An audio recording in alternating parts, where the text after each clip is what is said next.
कल बताए थे दहन के शर्त दाह्य पदार्थ और दाह्य पदार्थ, तो बताए थे ना।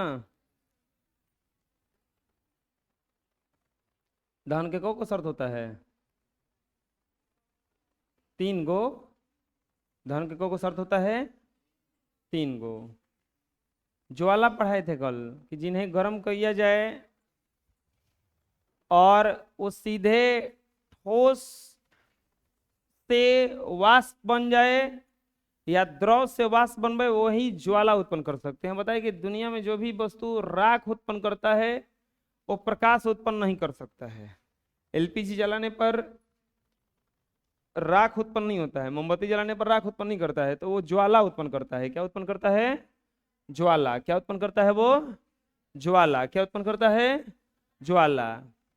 अब देखेंगे हम लोग ज्वाला के क्षेत्र। देखो, कभी भी मोमबत्ती वगैरह जलाओगे तो उसमें 3 गो क्षेत्र बन जाता है। मोमबत्ती वगैरह कभी भी जलता है तो उसमें 3 गो क्षेत्र बन जाता है, 3 गो क्षेत्र बन जाता है।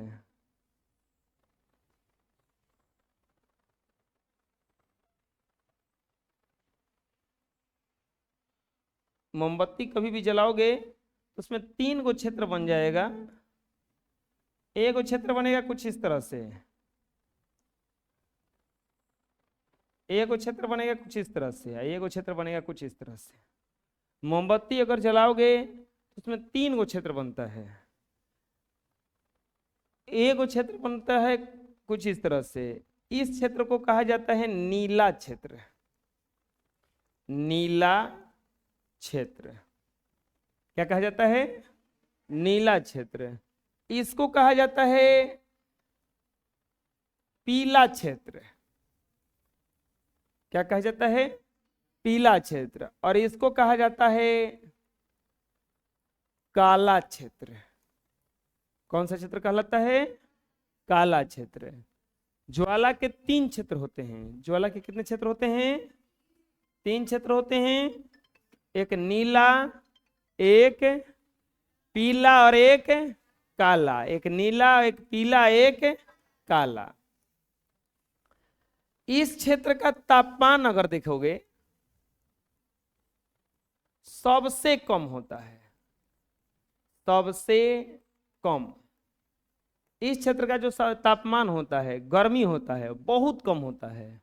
इस क्षेत्र का तापमान इससे ज्यादा रहता है और इस क्षेत्र का तापमान जो है वो बहुत ज्यादा रहता है, बहुत अधिक। इस क्षेत्र का तापमान जो होता है बहुत अधिक होता है और इस क्षेत्र का तापमान मध्यम रहता है। यहां पर प्रकाश होता ही नहीं है और यहां पर धुआं होता है और यहां पर प्रकाश होता है। मोमबत्ती के ज्वाला के क्षेत्र देखोगे तो 3 क्षेत्र में बढ़ता है, नीला, पीला, काला। नीला, पीला और काला अलग अलग भाग हैं इसके। इस क्षेत्र का तापमान, अब देखो इसको हम दिखा दे रहे हैं, कल पढ़ाए थे तो उसमें बताए थे हम मोमबत्ती के बारे में। ये देखो, ध्यान से देखो। अब इसमें एक यहां पे क्षेत्र दिख रहा है, ये दिख रहा है, कैसा दिख रहा है? नीला दिख रहा है वो। और इसके ऊपर हाई वाला देखो, ये वाला, ये कैसा है? पीला। और सबसे ऊपर अगर देखोगे हल्का सा तो ये धुआं जैसा नजर आता है उजा, तो ये क्षेत्र है काला। 3 गो क्षेत्र होता है ज्वाला में। कौ गो क्षेत्र होता है? 3 गो। नीला, पीला, काला। नीला, पीला, काला। कौ गो क्षेत्र होता है टोटल? 3 गो। इस क्षेत्र का तापमान सबसे कम, इस क्षेत्र का तापमान मध्यम और इस क्षेत्र का तापमान सबसे अधिक। ये इतना कम तापमान होता है कि इस क्षेत्र में अगर मोमबत्ती के क्षेत्र में अगर तुम ले जाओगे कैंडल को या माचिस के तिल्ली को, ये जल नहीं सकता है, इतना कम होता है। सबसे जो तापमान कम होता है वो नीला क्षेत्र का, और मध्यम तापमान कहाँ का होता है? पीला का, और सबसे अधिक जो तापमान होता है वो होता है काला क्षेत्र का। आ जाएगा समझ में। ज्वाला के कितना क्षेत्र होता है? 3 गो क्षेत्र होता है। क्या क्या क्या क्या होता है? 3 गो। अब बोलोगे कि ऐसा क्यों होता है? देखो, यहां पर नीला क्षेत्र में ये हाइड्रोकार्बन का बना हुआ है, तो कार्बन का अधजला कण रहता है। अधजला कण मतलब कि वो जला नहीं है, वाष्पित कण। वाष्पित कण रहता है। जो कार्बन, जो मोमबत्ती पिघल करके बन रहा है, वो वाष्प बन के यहां पर घेरे हुए रहता है। अब ये वाष्प हल्का जब ऊपर आता है तो अधजला हो जाता है। यहां पे वाष्प रहता है, यहां पे क्या रहता है? वाष्प। तो ये अधजला रहता है, पूरा जल ही नहीं पाता है, जलता नहीं है पूरा, तो चमकने लगता है। और वही चमकने के कारण ये प्रकाश देने लगता है। और इस क्षेत्र में पूर्ण दहन होता है। और जब पूर्ण दहन होता है तो ये बहुत ज्यादा गर्म होता है। यहाँ पे देखो, जैसे जैसे ऊपर जाता है वैसे वैसे गर्म होता है। यहाँ पे जो बत्ती के पास रहता है वो जल ही नहीं पाता है, क्योंकि यहाँ पे ऑक्सीजन ही नहीं मिलता है उसको, तो वो केवल वाष्प बन जाता है।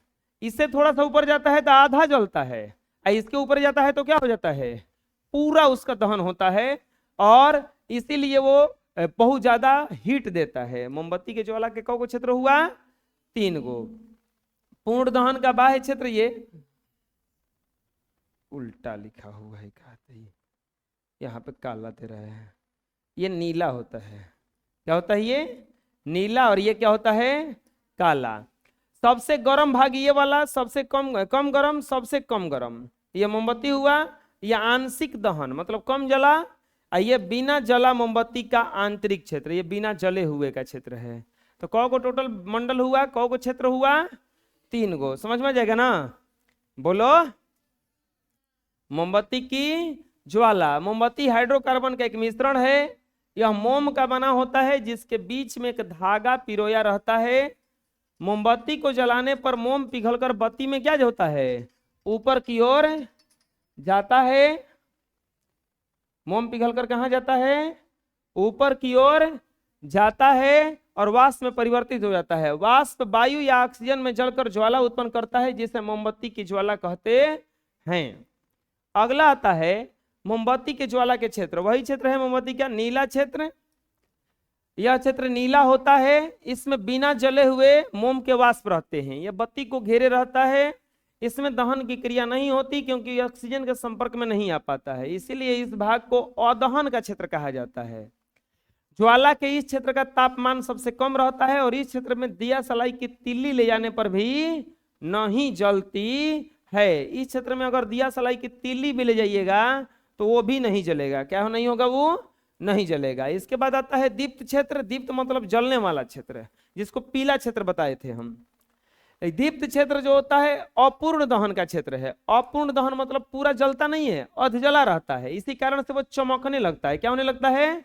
चमकने लगता है। यहाँ पर्याप्त ऑक्सीजन नहीं मिल पाता है। यहाँ कार्बन के अधजले कण ज्वाला के साथ ऊपर उठकर ऊष्मा पाकर चमकने लगते हैं, जिससे यह भाग कैसा दिखाई देता है? पीला दिखाई देता है। इस क्षेत्र में ज्वाला का ताप मध्यम होता है। और अब होता है अदीप्त क्षेत्र। सबसे ऊपर कौन सी है? अदीप्त। सबसे ऊपर जो क्षेत्र है वो क्या क्षेत्र कहलाता है? अदीप्त क्षेत्र। अदीप्त क्षेत्र में मोम के पूर्ण दहन का क्षेत्र है, क्योंकि यहाँ पर्याप्त ऑक्सीजन मिलता है, जिससे मोम का पूर्ण दहन होता है। इस क्षेत्र में ज्वाला का ताप सबसे अधिक होता है और प्रकाश बहुत कम। मोमबत्ती के ज्वाला का कौ क्षेत्र हुआ? 3 गो हुआ। मोमबत्ती की ज्वाला का कौ क्षेत्र हुआ? 3 गो। एगो नीला क्षेत्र, पीला क्षेत्र, काला क्षेत्र। नीला क्षेत्र में मोम का बस वाष्प बनता है, इसमें आधा जलता है, इसमें पूरा जलता है। इस क्षेत्र का तापमान सबसे कम, इसका मध्यम और इसका सबसे अधिक। बात समझ में आ रहा है? इस क्षेत्र का में प्रकाश बहुत कम, इसमें सबसे ज्यादा, इसमें सबसे कम प्रकाश होता है। बात समझ में आ रहा है ना? मोमबत्ती की ज्वाला का कौ क्षेत्र हुआ? 3 गो। अब आता है ईंधन। पेट्रोल देखे होंगे कि जब भी बाइक वगैरह से जाते होंगे कोई, तो पेट्रोल भरवाते हैं उसमें। आप लोग भी जाकर के यहाँ से खाना खाइएगा, खाना खाकर स्कूल जाइएगा। खाना खाकर क्या कीजिएगा? स्कूल जाइएगा। बुझा रहा है ना? खाना खाकर स्कूल जाते होंगे। खाना भी किस प्रकार का काम करता है? ईंधन का काम करता है। जैसे ही खाना खाते हैं आप लोग, एनर्जेटिक हो जाता है आदमी, पेट भर गई, कहता है नहीं आदमी। हो आए, खाना नहीं खाता है तू? तुम्हारा पेट ठीक है? हाँ, खाना खाता है आदमी तो एकदम मुझे लगता है, अरे एकदम ऐसे देखोगे 12-1 बजे 2 बजे तक, फिर एकदम भूख लगल बा बड़ी, और फिर आदमी आराम से कुछ छूछो पकल कुछो खा लेता है उस समय, और खाते ही फिर हाँ अब ठीक बा। तो ईंधन किसको कहा जाता है? जो हमें जल कर उष्मा देते हैं या ऊर्जा देते हैं, उसी को क्या कहा जाता है? ईंधन। गाड़ी उड़ी में जब पेट्रोल डाला जाता है तो उसमें जानते हो क्या रहता है? एगो इंजन रहता है। कोई भी सी भी गाड़ी में इंजनवा में पेट्रोलवा जाता है, वहां पे जलता है, और जल करके ऊर्जा देता है। जल करके क्या देता है? ऊर्जा। अब उस ऊर्जा को कैनेटिक एनर्जी, मैकेनिकल एनर्जी में बदला जाता है, और वो इंजन को नचाने का काम करता है। किसका काम करता है? नचाने का। नाचने लगता है तो बस वो गाड़ी वगैरह चलने लगता है। जैसे अगर हम पंखा चलाएंगे तो चल रहा है पंखा, तो इसमें विद्युत ऊर्जा को चेंज किया जा रहा है किस ऊर्जा में? गतिज ऊर्जा में, यांत्रिक ऊर्जा में। किस ऊर्जा में? यांत्रिक ऊर्जा में। अच्छा, यहाँ पे विद्युत ऊर्जा किस में चेंज हो रहा है? प्रकाश ऊर्जा में। किस में चेंज हो रहा है? प्रकाश ऊर्जा में। वैसे ही जब पेट्रोल डीजल वगैरह यूज किया जाता है तो उसमें उस ईंधन से ऊर्जा लिया जाता है, उस ऊर्जा को किस में चेंज किया जाता है? गतिज ऊर्जा में। तभी ना चलने लगता है। जितना आपको तेज चलाना रहेगा उतना उसमें दिया रहता है ना इंसुलेटर, ऐठिएगा तो वो और तेज चलता है। तो ईंधन क्या है? वैसे दहनशील पदार्थ जो जलने पर कोई अवांछनीय पदार्थ उत्पन्न किए बिना ऊष्मा ऊर्जा की आपूर्ति करते हैं, उसे ईंधन कहते हैं। बोले है ना कि ऊष्मा देगा नहीं तो ऊर्जा देगा, ऊष्मा देगा नहीं तो क्या देगा? ऊर्जा देगा। जैसे गोबर के उपले, गोईठा नहीं देखेंगे, गोईठा, लकड़ी, कोयला, charcoal, petrol, diesel, LPG, CNG, ये सब क्या है? ईंधन है। ये सब क्या है? ईंधन है। इसको जलाने पर, अरे गोबर का उपला जलाया जाता है, गोईठा जलाया जाता है तो खाना बनता है ना, वो कढ़ाई उड़ाई रख के। लकड़ी से खाना बनता है, कोयला से खाना बनता है, चारकोल होता है वो भी जलाने पर ऊष्मा देता है। पेट्रोल, बाइक वगैरह में पेट्रोल भरा जाता है, तो जैसे ही पेट्रोल भरा जाता है चालू किया जाता है तो चलने लगता है। तो ये जल करके क्या देता है? ऊष्मा देता है, या नहीं तो क्या देता है? ऊर्जा देता है। ऊष्मा देता है, नहीं तो क्या देता है? ऊर्जा। बोलो, वैसे दहनशील पदार्थ जो जलने पर कोई भी अवांछनीय पदार्थ उत्पन्न किए बिना ऊष्मा ऊर्जा की आपूर्ति करते हैं,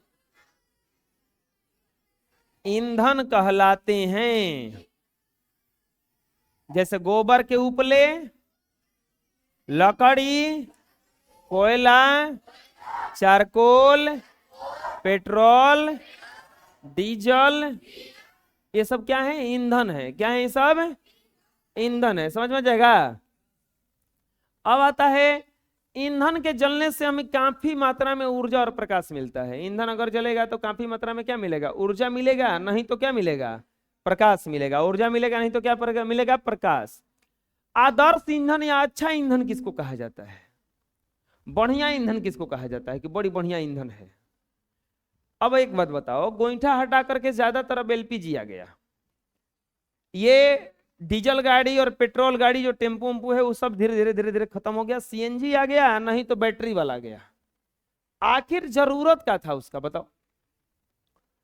काहे लाना पड़ा इसको? खर्च ज्यादा पड़ा इसमें, दिक्कत भी है इसमें। कब बैटरी खत्म हो जाता है बीच में तो लो चार्ज नहीं होता, चार्ज करने में उसको 10-12 घंटा लग जाता है। दिक्कत का आया कि लाना पड़ा। डीजल पेट्रोल को हटा करके बैटरी आ रहा है, कुछ दिन में सब कुछ बैटरी वाला आ जाएगा। क्यों? क्योंकि डीजल या पेट्रोल जलता है तो कार्बन मोनोऑक्साइड उत्पन्न होता है। क्या उत्पन्न होता है? Carbon monoxide. कार्बन मोनोऑक्साइड बहुत जहरीला गैस है। ये लोग गैस निकालता है जहरीला, जो स्वास्थ्य पे असर डालता है। क्या कर रहा है उसको? क्या हुआ है जी? काहे परेशान है? उस बालक को क्या तकलीफ है? हैं? ये अपने परेशान है, दूसरों को परेशान किया है। वो अपने ने, तू दिख रही, दिख दिख, खुद तो डूबेंगे सनम, तुमको भी डुबाएंगे। वही हाल है, तुमको भी पढ़ने ना देंगे तो अपनों ना पढ़ने देंगे। का वेद प्रकाश, इसीलिए रिजल्ट तुम्हारा गिर रहा है, बुझा रहा है? पढ़ते वक्त अगर कोई परेशान करे उसको जोर से डांटो, चुप, खिलवाड़ भारी हो जाएगा। स्कूल में चलेंगे तो खिलवाड़ करना, क्योंकि वहां पढ़ाई नहीं होता है। ये हिजाब कम से कम सुन लो, सुन नहीं पाए हो तो तू ही सुनाओ, हम बैठे हैं, सुना, बैठिए जाते हैं, सुबह से खड़े हैं।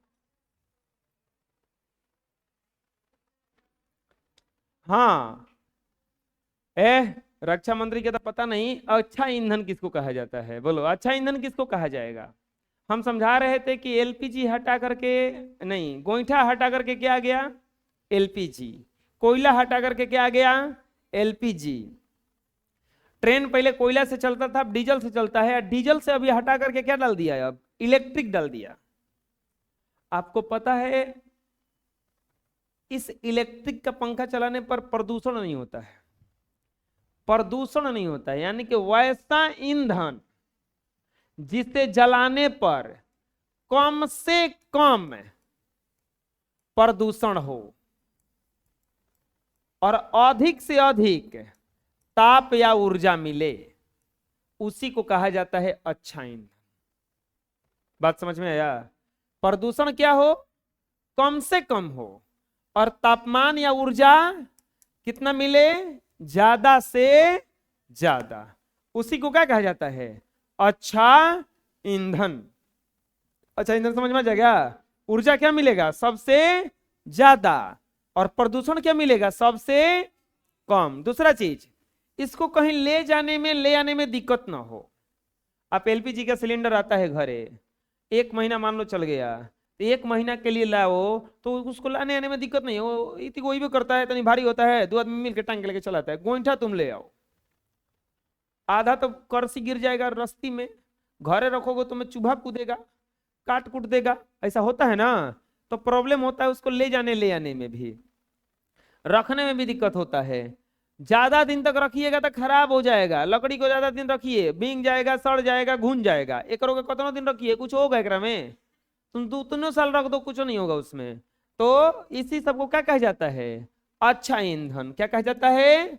अच्छा ईंधन। वैसा ईंधन जो शीघ्रता से जलकर, हाँ जलने में भी देखो टाइम नहीं लगाता है। एलपीजी को जलाओ क्या 10 मिनट लगता है? अरे तुम खाली लुत्ती बारो ना, कोई जा फट दिन जल जाता है। लाइटर से जल जाता है, लाइटर देखा है ना, एक हल्का सा बस चिंगारी निकालता है वो, जो हमें शीघ्रता से जलकर उष्मा और प्रकाश प्रदान करे और कोई भी अवांछित पदार्थ का निर्माण न करे। अवांछित पदार्थ क्या है? बिना मतलब के पदार्थ, उसे आदर्श ईंधन कहते हैं। अभी तक कोई भी ऐसा ईंधन ज्ञात नहीं है जिसे हम आदर्श ईंधन मान सकें। टेम्पररी मान के चला जा रहा है, लेकिन अभी तक कोई ऐसा नहीं आया है जिसको पूरा तरह से प्रदूषण न करे। बात समझ में गया? बोलो, वैसा ईंधन जो शीघ्रता से जलकर हमें ऊष्मा और प्रकाश उत्पन्न करे, किंतु कोई भी अवांछित पदार्थ का निर्माण न करे, उसे आदर्श ईंधन कहते हैं। समझ में आ जाएगा? अब आता है ईंधन के प्रकार, टाइप्स ऑफ फ्यूल। ईंधन 3 प्रकार का होता है, ठोस, द्रव, गैस। हम आप लोगों को 9 क्लास में पढ़ाएंगे जब केमिस्ट्री, तो उसमें बताएंगे कि पदार्थ का 3 अवस्था होता है, ठोस, द्रव और गैस। ईंधन भी 3 प्रकार का होता है, ठोस के रूप में, द्रव के रूप में, गैस के रूप में। ठोस के रूप में बताओ, कोयला। अरे नहीं होता है। ठोस के रूप में मारोगे कोयले से तो कपार फूट जाएगा, नहीं है? हो जाएगा ना? कोयला नहीं देखे हो? पत्थर जैसा होता है, काला काला। इसके बाद द्रव ईंधन होता है, किरासन, पेट्रोल, ये सब द्रव के रूप में मिलता है। बोतल में भरा जाता है, और गैस के रूप में अपना एलपीजी, सीएनजी, ये सब किसके रूप में मिलता है? गैस के रूप में मिलता है। द्रव के रूप में जैसे किरासन मिलता है, किरासन कोटा मिलता है, किरासन अब नहीं मिलता है। किरासन डीजल जो है, ये ट्रक वाले, बस वाले, ये सब डीजल भरवाते हैं, तो ये सब किस रूप में रहता है? द्रव के रूप में। तो ईंधन कितने प्रकार का हुआ बताओ? 3 प्रकार का हुआ। कितने प्रकार का हुआ? 3 प्रकार का हुआ। कौन कौन हुआ? ठोस, द्रव और गैस। ठोस, द्रव और गैस। जैसे लकड़ी, कोयला, गोबर का उपला, कृषि अपशिष्ट, ये सब ठोस ईंधन है। जैसे पुअरा पे खाए बनता था पहले, पुअरा समझ में आता है? धानवा के जो पुआल होता है, तोरी के डांटी, और तू लोग नहीं देखा होंगे, हमको लगता है ये सब ना, तू लोग, हाँ तू लोग तो हमरो से ना बुजुर्ग है जी, हम भुलाइए गए थे। हाँ, सब 80 साल के बुढ़वा है सब। हाँ, ठोस ईंधन हम नहीं देखे हैं, हम डायरेक्ट गैस देखे हैं। पूछा रहे ना कैसन लगता था जी? अच्छा बताओ, कौन देखा? तू देखी थी ना? हाँ बताओ। पूरा देखी है? पूरा पे खाए बनते देखी है ना? तू देखी है? देखो तुमसे भी पुराना। पुअरा पे सबसे अच्छा लगता था वो कूदने में जाके, वो दंवरी होता था उसमें जाके घुलटिया मारो, सबसे अच्छा लगता था वो। लेकिन आके फिर नहाने में पूरा नहीं है। कौन कौन ऐसे किया है? तू नहीं देखे? जाके छोटी के ऊपर किया होगा सब। अभी अभी जाके कर सकता है आदमी, कूद जाके कूद के आएगा। अब बड़ी पिटाता है फिर घर में आके। दूसरा चीज वो, अब तो हार्वेस्टर आ गया ना, अब कम हो गया। अब कहाँ वैसा आ रहा है, हार्वेस्टर आ गया। पहले जानते हो पूरा ये तो ना दू ताला तक गन जाता था, ऊंचा, और वहीं पे जाके कूदता आदमी। अच्छा लग रहा है देखो। आ, लकड़ी, कोयला, गोबर का गोईठा, कृषि अपशिष्ट, ये सब क्या है? ठोस ईंधन है। क्या है सब? किरासन, पेट्रोल, डीजल, ईंधन तेल, ये सब क्या है? द्रव ईंधन है। क्या है सब? कस के बोलो। और एलपीजी, सीएनजी, जल गैस, कोल गैस, ये सब कौन सा ईंधन है? गैसीय ईंधन है। कौन सा ईंधन है? गैसीय ईंधन है। ईंधन कितने प्रकार का हुआ? 3 प्रकार का। कितने प्रकार का हुआ? 3 प्रकार का। अब आता है ईंधन का ऊष्मीय मान। क्या जो भी ईंधन जलाओगे बराबर ही ऊष्मा देता है? नहीं। गोईठा जलाओगे कम देता है, लकड़ी जलाओगे उससे ज्यादा देता है। अरे पहले कौन झोंक झोंक के खाए बनता था? कौन? दरवाजा सटा दो बढ़िया से। कौन समझ में आता? कौन? कौन नहीं समझ में आता है? चावल कुटाता है घरे, चावल पहले वो कुटाता था, एक मशीन आता था, तू बंद कर नोट तो छीन लेंगे तो तुम्हारा पैसा लग जाएगा झूठों के। हैं?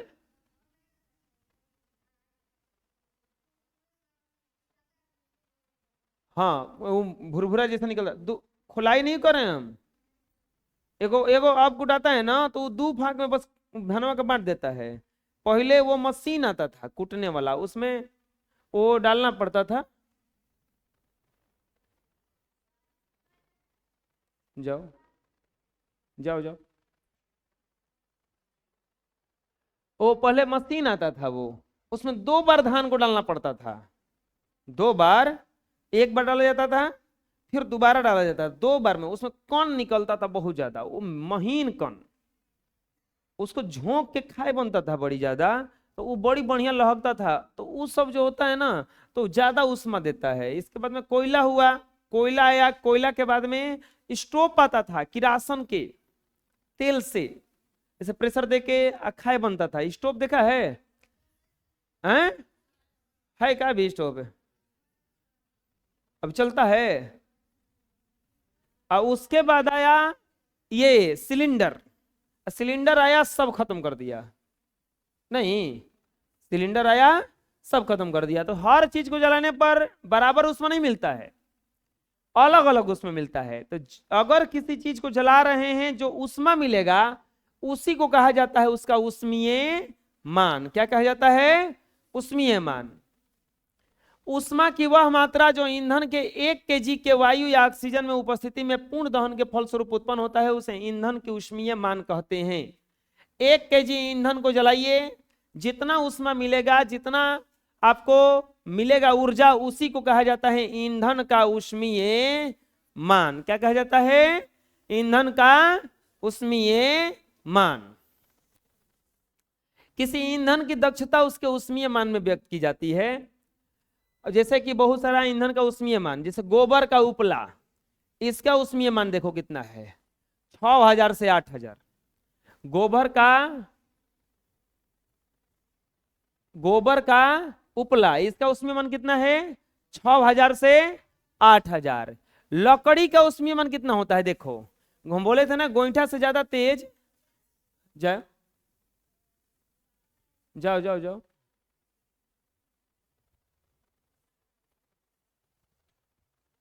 लकड़ी का ऊष्मीय मान कितना होता है? 17000 से 22000। 17000 से, यानी कि गोबर को उपला जलाएंगे, गोईठा जलाएंगे तो कम ऊर्जा देगा, लकड़ी क्या देगा? ज्यादा। अब देखो कोयला कितना देता है? 25000 से 33000। किरासन जलाएंगे तो 45000, डीजल जलाएंगे तो 45000, पेट्रोल जलाएंगे तो 50000, मीथेन गैस जलाएंगे तो 55000, बायोगैस जलाएंगे तो 35000 से 40000, सीएनजी का 50000 होता है, एलपीजी का कितना होता है?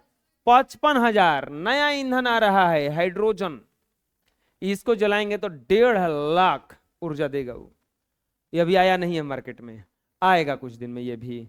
अब ये एलपीजी से भी ज्यादा तेज जलने वाला, अभी तक तो सबसे ज्यादा जलने वाला में एलपीजी है ना, क्योंकि ये सबके घर पे भी होगा और इसमें से सबसे ज्यादा तो ऊर्जा यही दे रहा है। और सबसे कम ऊर्जा कौन दे रहा है? गोबर का उपला। कौन सा दे रहा है? गोबर का उपला। तो ये हम लोगों का ये सब हटता गया, जैसे लकड़ी गया हटता। लकड़ी क्यों हटा? सोचो अपने से। क्योंकि उसको रखिए, पहले बरसात के दिनों में दिक्कत होता था। कोयला क्यों हटा? क्योंकि उसको सुनगाने में दिक्कत होता था, धुआं देता था बहुत ज्यादा। किरोसिन हटा क्योंकि उसको उसमें भी, स्टोव में भी दिक्कत आने लगा, फंस जाता था तेलवे उसमें। डीजल, पेट्रोल, ये थोड़ा खतरनाक चीज है। एलपीजी आया, इसको जलाने में, रखने में थोड़ा सा आसानी होने लगा। और कुछ दिन में हाइड्रोजन वाला गैस आएगा जो कि कितना उष्मा देगा? 1.5 लाख, मतलब सबसे तेज चलेगा ये। तो ये सब पदार्थों का क्या है? ऊष्मीय मान है। ईंधनों के जलने से होने वाले हानिकारक प्रभाव। खाली ईंधन जलता है तो खाली उसमें नहीं मिलता है, प्रदूषण भी मिलता है। क्या मिलता है? प्रदूषण भी मिलता है। जैसे प्रदूषण में क्या क्या मिलेगा? हानिकारक प्रभाव देखो क्या क्या है इसका। हानिकारक प्रभाव क्या क्या है? जनसंख्या में वृद्धि के साथ नए नए उद्योगों की संख्या बढ़ती जा रही है। विभिन्न प्रकार के वाहन जैसे स्कूटर, बस, कार, ट्रक आदि की संख्या दिन प्रतिदिन बढ़ती जा रही है। घरों, उद्योगों, वाहनों में ईंधनों की खपत रोज रोज बढ़ती जा रही है। ईंधनों के अत्यधिक उपयोग से वातावरण पर हानिकारक प्रभाव पड़ता है। जैसे जैसे जनसंख्या बढ़ रहा है वैसे वैसे, अभी 5 मिनट के लिए केवल रोड बंद कर दोगे तो तुम देखोगे कि यहाँ पे भीड़ लग जाएगा। किस चीज का भीड़ लगेगा? आदमी का कि गाड़ी बस का? गाड़ी बस का। ये रोज रोज बढ़ रहा है, इतना बाइक बन रहा है, इतना कार बन रहा है, सब बिक जा रहा है। तो ये बिक रहा है तो उसमें पेट्रोल डालिए कि नहीं चलाता होगा, डीजल डालिए कि नहीं चलाता होगा। तो इसके कारण वो प्रदूषण क्या होता जा रहा है? बढ़ता जा रहा है। प्रदूषण क्या होता जा रहा है? बढ़ता जा रहा है। जैसे अब देखो, कार्बन ईंधन जैसे लकड़ी, कोयला, पेट्रोलियम आदि अदग्ध, अदग्ध मतलब होता है अधजला, कार्बन कण मुक्त करते हैं। ये सूक्ष्म कण खतरनाक वायु प्रदूषक होते हैं। वायु में इन ठोस कणों की उपस्थिति श्वसन तंत्र को सबसे अधिक प्रभावित करती है, जिसे एलर्जी, दमा, छींक, सर्दी, श्वसनीय शोथ आदि बीमारियां होती हैं। आप देखोगे शहर बाजार में सबसे ज्यादा रोग होने वाला है सर्दी, बहुत जल्दी होता है। क्यों होता है? ये अदृश्य कण घूम रहा है मार्केट में। मार्केट में मतलब रोड पे ये जो गाड़ी चल रहा है इसमें से बताए थे सीओ निकलता है, कार्बन मोनोऑक्साइड, बहुत खतरनाक गैस है, जहरीला गैस है, मर जाएगा आदमी। ये मुक्त करते हैं। ये सूक्ष्म कण खतरनाक प्रदूषक होते हैं। ये जाता है हमारा फेफड़ा में। हम लोग का श्वसन तंत्र कुछ इस तरह से है। 10th क्लास में पढ़ना है पूरा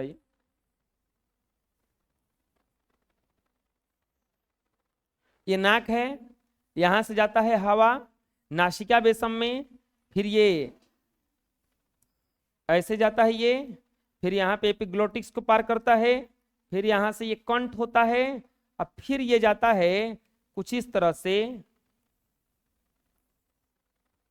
दोनों तरफ फेफड़ा लगा रहता है, दोनों तरफ फेफड़ा लगा रहता है, इन फेफड़ाओं में जाता है।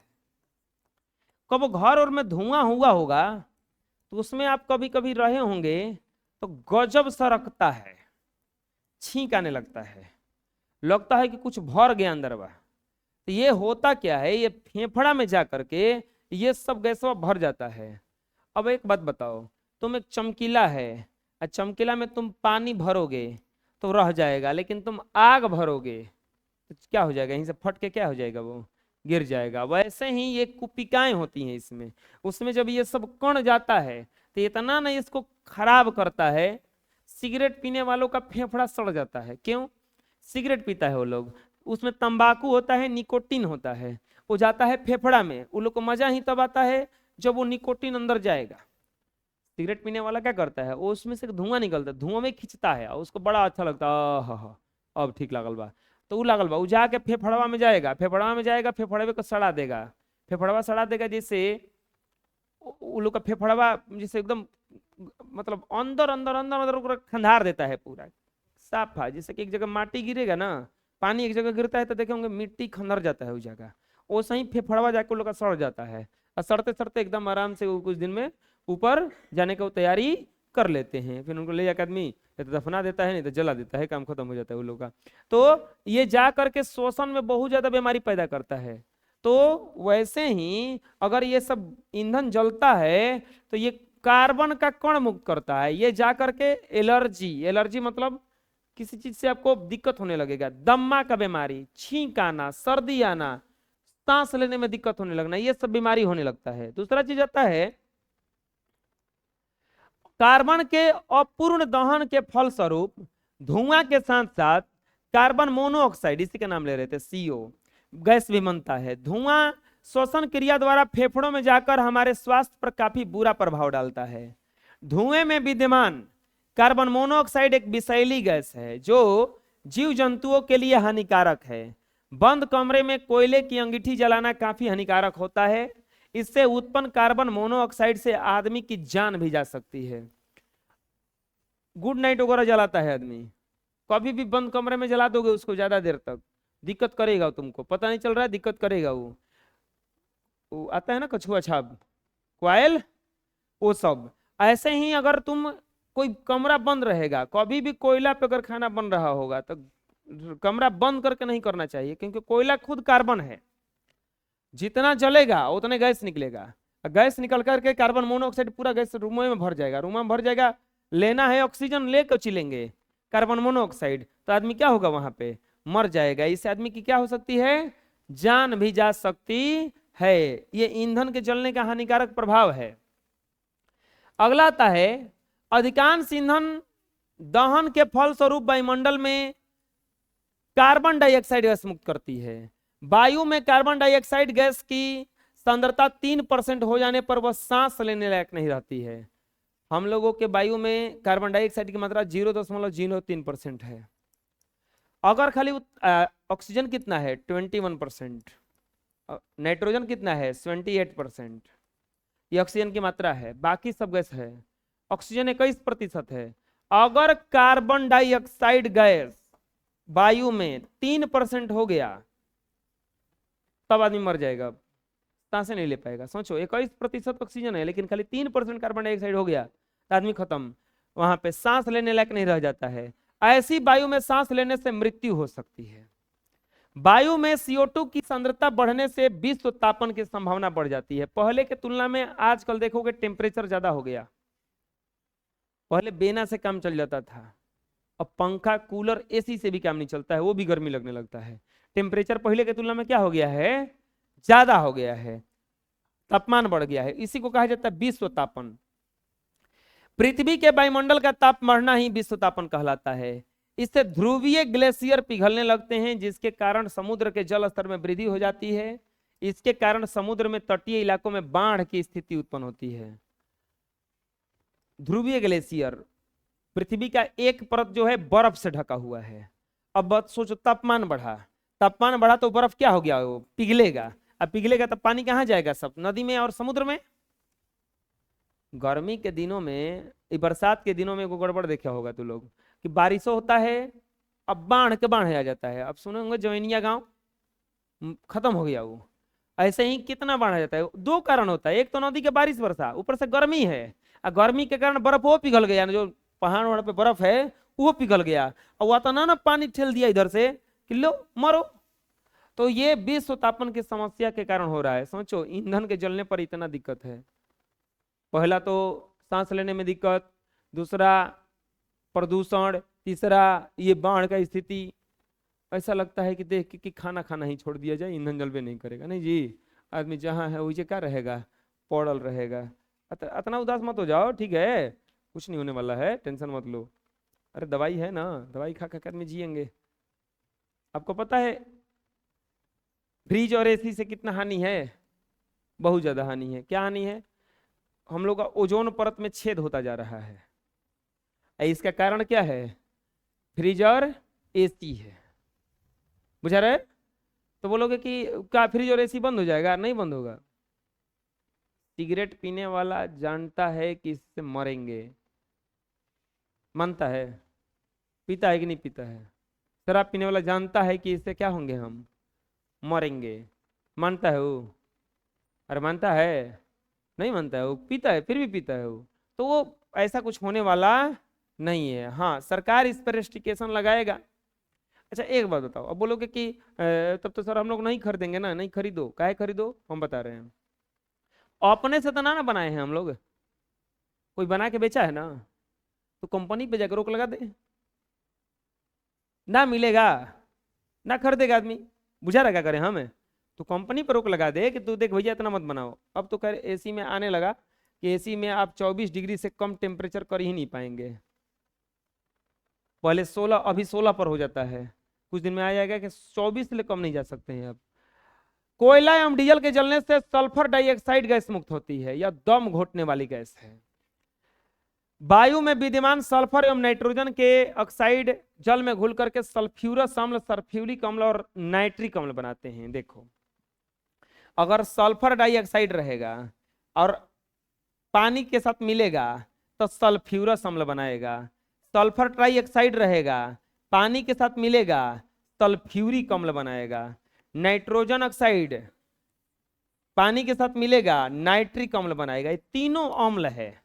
कभी कभी आप देखे होंगे बारिश वारिश होता है तो तालाब वाला में के मछली मरने लगती है। कभी देखे ऐसा? नहीं देखे हैं तो सुनिएगा। अब तालाब वाला बगल बगल होगा तब ना देखोगे जी। कौ तालाब बगल बगल है जिसमें मछली है? देखा है ऐसा ना? नहीं हुआ तब कहां से देखोगे? तो सुनो तुम चुपचाप खाली। तालाब वाला में जब, अब अरे अच्छा एक बात सुना होगा तू लोग कभी कभी कि पहला बार बारिश होता है तो उसमें ना जाना चाहिए, घाव होने लगता है। ये बतिया सुना है? क्यों ना सुना है? सही में होता है, सही में घाव होता है। होता क्या है देखो, पहला बार जब बारिश होता है तो वायुमंडल में SO2 गैस घूमता रहता है। जैसे ही पानी के साथ मिला, H2O पानी है ना, तो ये अम्ल बना लिया, ये अम्ल बना लिया, ये अम्ल बना लिया, ये सब गैस में घूम रहा है, अम्ल बना लिया। अम्ल बना लिया, अम्लवा आके क्या हुआ, शरीरवा पे गिरा। अब ये रिएक्शन कर जाता है, वही घाव होने लगता है। यही से पहला बारिश से मत, पहला बारिश 2-4-10 दिन बरस जाने दो, 10 दिन के बाद ये सब धोआ आ जाता है। अब वहां से अच्छा पानी चलता है। बात समझ में आया क्या करें हम? हैं? तो इस कारण से ये घाव फुंसी होने लगता है, ये अम्ल बनाता रहता है। इतना चीज समझ में आ गया ना? बोलो।